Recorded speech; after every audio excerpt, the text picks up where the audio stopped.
हमारे देश को आज़ादी के मुकाम तक पहुंचाने के लिए बहुत सारे लोगों ने लंबी लड़ाई लड़ी है, कुर्बानियां दी है, तब जाकर हमें अंग्रेजों की गुलामी से आज़ादी मिली।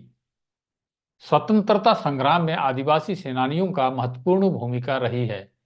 अगर स्वतंत्रता संग्राम के इतिहास को सच्चाई से खंगाला जाए तो हमें अंग्रेजों के अत्याचार और दमन से लड़ने वाले कई आदिवासी वीर वीरंगनाएं मिल जाएंगे, परंतु इन आदिवासियों की बहादुरी, त्याग, बलिदान और वीर गाथाओं को या तो छिपा दिया गया है या जानबूझकर भुला दिया गया है, क्योंकि वे आदिवासी स्वतंत्रता सेनानी थे।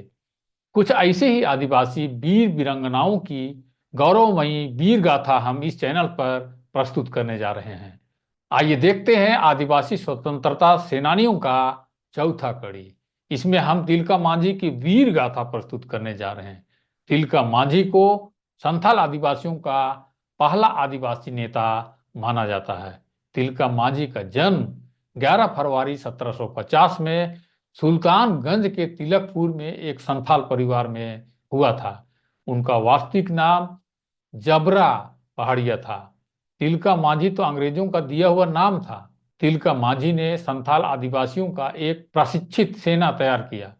यह सेना आदिवासियों की भूमि और लोगों की रक्षा के लिए बनाई गई थी। 1770 में संथाल परगना में भारी अकाल पड़ा। संथाल आदिवासियों की जमीनें और जंगल लूटा जा रहा था। आदिवासियों के ऊपर अंग्रेजों और सामंतों का अत्याचार बढ़ गया था। आदिवासियों ने इन अत्याचारों के खिलाफ जंग छेड़ दिया।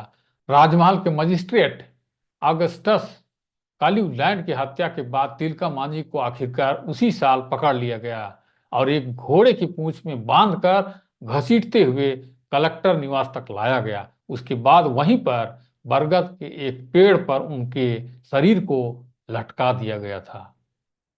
दोस्तों, आदिवासी स्वतंत्रता संग्राम सेनानियों का यह कड़ी कैसे लगा, कमेंट करके जरूर बताएं। अब आपकी और मेरी भी जिम्मेदारी है कि हम इन आदिवासी वीर वीरांगनाओं की यश और कीर्ति को फैलाएं और जन जन तक पहुंचाएं। जोहार, जोहार, नमस्कार।